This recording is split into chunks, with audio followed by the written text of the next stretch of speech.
अवधूत चिंतन श्री गुरुदेव दत्त श्री स्वामी समर्थ महाराज की जय. श्री स्वामी समर्थ. सर्व ताई आणि दादांना तुमचं सर्वांचं स्वामी समर्थ माझी आई या चॅनलमध्ये स्वागत आहे. आजचा दिवस स्वामी महाराजांच्या कृपेने तुमचा सुखाचा आणि आनंदाचा जाऊ ही स्वामीचरणी प्रार्थना करून आजच्या नवीन व्हिडिओला नवीन सेवेला सुरुवात करूया. तर बघा, आजचा आपला व्हिडिओ असा आहे की आजच्या व्हिडिओमध्ये मी तुम्हाला तारक मंत्राचं अनुष्ठान कसं करायचं हे सांगणार आहे. बघा, बऱ्याच ताई आणि दादांनी तारक मंत्राचं अनुष्ठान केलेलं आहे आणि त्यांना छान छान असे अनुभव पण आलेले आहेत, प्रचिती पण आलेली आहे. आणि या तारक मंत्राच्या अनुष्ठानाने त्यांचे जे काही आजार आहेत, जे काही त्यांच्या मागं लागलेले जे काही अडचणी आहे, संकट जे आहेत, तर ते सर्व नाहीसे झालेले आहेत. ते म्हणजे या तारक मंत्राच्या अनुष्ठानाने. इतकं तारक मंत्राचं हे तीर्थ इतकं प्रभावी आहे. आपल्याला ह्या तारक मंत्राचं तीर्थ कशा प्रकारे बनवायचं, त्याचं अनुष्ठान किती दिवसाचं करायचं, हे सर्व काही मी तुम्हाला आज या व्हिडिओमार्फत सांगणार आहे. बघा, बऱ्याच वेळेस काय होतं की आपण तारक मंत्राचं अनुष्ठान करतो, पण ती योग्य त्या अटी नियमनुसार आपण करत नाही आणि त्याच्यामुळे आपल्या ही जी काही आपली सेवा आहे तर त्या सेवेचं योग्य आपल्याला फळही मिळत नाही. बऱ्याच अशा आपल्या चुकून म्हणजे हातून चुका घडल्या जातात. तर त्या चुका कोणत्या?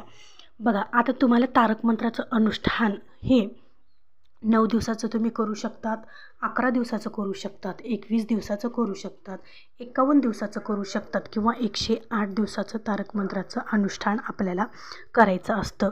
मग हे तारक मंत्राचं अनुष्ठान करण्याच्या आधी सर्वात आधी तुम्हाला स्वामी महाराजांच्या केंद्रात किंवा मठात जायचं असतं. तिथे जाऊन नारळ, खडीसाखर, फूल ठेवून स्वामी महाराजांना प्रार्थना करायची असते. स्वामी महाराजांच्या चरणी जाऊन तुम्हाला प्रार्थना करायची असते की तुम्ही हे तारक मंत्राचं अनुष्ठान कशासाठी करणार आहात. बघा, आता आपल्या घरात एखादी आजारी व्यक्ती असेल किंवा आपली मुलं सतत आजारी पडत असतील किंवा आपल्या घरामध्ये काहीतरी नकारात्मकता शक्ती असेल, नकारात्मकता पसरलेली असेल, निगेटिव्हिटी आपल्या घरात असेल, बाहेरील बाधा आपल्या घरात प्रवेश केलेली असेल किंवा बाहेरील बाधेमुळे आपल्या घरामध्ये सदैव अडचणी, अडथळे निर्माण होत असतील, तर त्यासाठीही तुम्ही या तारक मंत्राचं अनुष्ठान करून त्या बाधित व्यक्तींना हे तारक मंत्राचं तीर्थ पिण्यासाठी तुम्ही देऊ शकतात. खूप म्हणजे खूप गुणकारी हे तीर्थ आहे. पण याचा छान असा अनुभव, छान अशी प्रचिती या तीर्थाची केव्हा येते? जेव्हा तुम्ही हे सर्व अटी नियमसहित कराल तेव्हा येते. बघा, तर तुम्हाला केंद्रात जाऊन स्वामी महाराजांना श्रीफळ ठेवून प्रार्थना करून यायचं आहे, म्हणजेच नारळ ठेवून. घरी आल्यानंतर तुमची सर्व काही स्वामी महाराजांचा फोटो असेल, मूर्ती असेल, पंचोपचारी पद्धतीने पूजा करायची आहे. आणि संकल्प कसा करायचा आहे हे तर माहीत आहे. उजव्या हातात तुम्हाला अक्षदा, फूल घ्यायचं आहे, हळदी कुंकू घ्यायचं आहे, आपलं नाव सांगायचं आहे, गोत्र सांगायचं. गोत्र माहीत नसेल तर कश्यप गोत्र म्हणायचं. तुम्ही हे तारक मंत्राचं अनुष्ठान कशासाठी करणार आहात आणि किती दिवसाचं करणार आहात हेच सांगायचं तुम्हाला. आणि त्या खाली ताम्हण घेऊन त्या ताम्हणात त्या उजव्या हातातील ते पाणी तुम्हाला सोडून द्यायचं आहे. आणि ते म्हणजे तुळशीला सोडून इतर कोणत्याही झाडाच्या बुडात तुम्हाला ते पाणी ओतायचं आहे. अशा प्रकारे तुम्हाला संकल्प सोडायचा आहे. संकल्प सोडल्यानंतर तुम्ही जेवढे दिवस ही सेवा करणार आहात तेवढे दिवस तुम्हाला मांसाहार वर्ज्य करायचा आहे. ही सेवा होईपर्यंत तुम्हाला मांसाहार वर्ज्य करायचा आहे. परान्नसुद्धा तुम्हाला वर्ज्य करायचं आहे. या जर अटी नियम तुम्ही पाळल्या तर तुमची सेवा लवकरात लवकर फळाला येते आणि या सेवेचं फळ हे तुम्हाला तितकंच लवकर भेटत असतं. त्याच्यामुळे अटी आणि नियम पाळूनच तुम्ही ही सेवा करायची आहे. आता ही झाली अटी नियमची सेवा. मग तुम्हाला बघा, तुम्हाला सकाळी वेळ असेल, देवपूजा झाल्या जर तुम्हाला वेळ असेल तर सकाळच्या टायमिंगमध्ये तुम्ही तारक मंत्र म्हणू शकता. तारक मंत्र तुम्हाला 21 वेळेस तुम्हाला म्हणायचं आहे. समजा तुम्ही जर 9 दिवसाचं अनुष्ठान केलं असेल तर तुम्ही 9 वेळेस म्हणा. 11 दिवसाचं केलं तर तुम्ही 11 वेळेस म्हणा. 21 दिवसाचं केलं असेल तर 21 वेळेस म्हणा. आणि 108-51 दिवसाचं केलं किंवा 108 दिवसाचं केलं तर 108-51 वेळेस असं तुम्ही तारक मंत्र म्हणा. आणि देवघरासमोर बसून आसन टाकायचं आहे. एका पेल्यामध्ये तुम्हाला पाणी घ्यायचं आहे.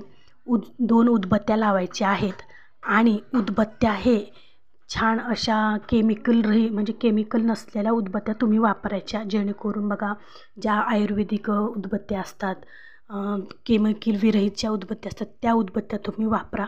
किंवा तुम्हाला जर उदबत्ती तीर्थामध्ये तुम्हाला उदबत्ती जर टाकायची नसेल तर तुम्ही दुसराही उपाय करू शकतात. तुम्हाला काय करायचं आहे, पेला भरून पाणी घ्यायचं आहे, उजवा हात त्या पेल्यावर ठेवायचा आहे, 2 उदबत्त्या लावायच्या आहेत आणि ते उदबत्त्या लावल्यानंतर तुम्हाला 9 वेळेस म्हणा, 11 वेळेस म्हणा, 21 वेळेस म्हणा, तारक मंत्र म्हणायचा आहे तुम्हाला. स्वामी महाराजांचा फोटो पुढे असेल तर स्वामी महाराजांकडे बघत बघत तुम्हाला तारक मंत्र म्हणायचा आहे किंवा तुम्ही ज्या पेल्यामध्ये पाणी आहे त्या पेल्याकडे बघत बघत तुम्हाला तारक मंत्र म्हणायचा आहे. निशंक हो निर्भय हो म्हणा प्रचंड स्वामी बळपाठी शिरे अतर्ग्य अवधूत हे स्मरणगामी अशक्य हे शक्य करतील स्वामी जिथे स्वामी पाय तिथे न्यून काय स्वये भक्त प्रारब्ध घडवी ही माय. असा संपूर्ण तारक मंत्र मी तुम्हाला अर्धा तारक मंत्र म्हणून दाखवलेलं, पण तुम्हाला संपूर्ण तारक मंत्र 9 वेळेस, 21 वेळेस, 11 वेळेस, 51 वेळेस अशा प्रकारे तुम्हाला म्हणायचा आहे तारक मंत्र. तारक मंत्र जर तुम्हाला तुमच्याकडे नसेल तर तुम्ही यूट्यूबला सर्च करा किंवा तुम्ही मोबाईलमध्ये तारक मंत्र लावून सुद्धा म्हणू शकतात. अशा प्रकारे तुम्हाला तारक मंत्र म्हणायचं आहे. आणि या तारक मंत्राचं ज्यावेळेस तारक मंत्र संपूर्ण म्हणून झाला की जे हे तीर्थ जे आहे तर तुम्हाला जी तुमच्या घरात बाधित व्यक्ती आहे, समजा आजारी, आपल्या घरातील आजी आजोबा म्हणा, सासू सासरे म्हणा आजारी असतील, जे बाधित असतील त्यांना हे तीर्थ पिण्यासाठी दररोज हे तीर्थ पिण्यासाठी द्या. घरामध्ये सगळ्या कोपऱ्याला बाथरूम सोडून बाकी घरामध्ये चारी कोपऱ्याला तुम्हाला हे तीर्थ शिंपडायचं आहे. लहान मुलांनासुद्धा पिण्यासाठी हे तीर्थ द्यायचं आहे, स्वतःही तुम्ही हे तीर्थ प्यायचं आहे. आणि बघा या तीर्थाच्या प्रभावाने तुमच्या घरात किती बदल होतात. 3 दिवसाच्या आतच तुम्ही ही गोष्ट अनुभवाल. तुम्हाला या गोष्टीची 3 दिवसाच्या आत प्रचिती येईल की या तीर्थाने किती फरक तुमच्या घरात पडलेला आहे. बाधित व्यक्तींनासुद्धा या तीर्थाने किती फरक पडलेला आहे. कारण या तीर्थामध्ये आपण जे स्वामी महाराजांनी प्रत्यक्ष आपल्या भक्तांना दिलेला हा तारक मंत्र आहे. तारक मंत्र म्हणजेच अडचणीतून संकटातून तारून बाहेर काढणारा हा तारक मंत्र स्वामी महाराजांनी आपल्या प्रत्येक भक्ताला दिलेला आहे. आणि हा तारक मंत्र म्हणेल आणि हे तीर्थ बनवेल तर तो प्रत्येक आजारातून, प्रत्येक अडचणीतून, प्रत्येक संकटातून तो बाहेर निघतो म्हणजे निघतोच. हे मी 101% तुम्हाला सांगते. तुम्ही या अडचणीतून लवकरात लवकर बाहेर निघू शकतात.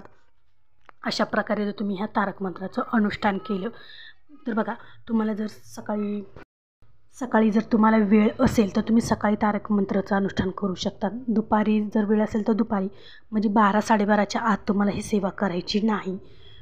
किंवा संध्याकाळच्या दिवे लागायच्या टायमिंगलासुद्धा तुम्ही ही सेवा करू शकतात. पण ज्या दिवशी तुम्ही पहिल्या दिवशी जो टाईम ठेवलेला आहे त्याच प्रत्येक दिवशी तुम्हाला त्याच टायमिंगला सेवा करायची आहे. बघा तुमच्या म्हणजे तुमच्या कामानुसार तुम्ही एकच टाईम फिक्स करायचा आहे. पहिल्या वेळेस ज्या दिवशी तुम्ही सेवा करणार आहात तेवढे ती म्हणजे पूर्ण सेवा होईपर्यंत तुमचं पूर्ण 9 दिवसाचं 11 दिवसाचं अनुष्ठान होईपर्यंत एकच टाईम तुम्हाला फिक्स ठेवायचा आहे. म्हणजे तुमची सेवा ही योग्य त्या अटी नियमानुसार तुमची सेवा होऊन जाते. आणि संकल्प केल्यानंतर तुम्ही म्हणजे त्या सेवेला बांधील असतात.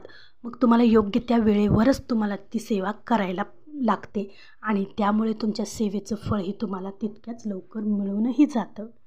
आणि या तीर्थामुळे तुमच्या जीवनातील सर्व अडचणी, संकट दूर होण्यास हळूहळू मदत होते.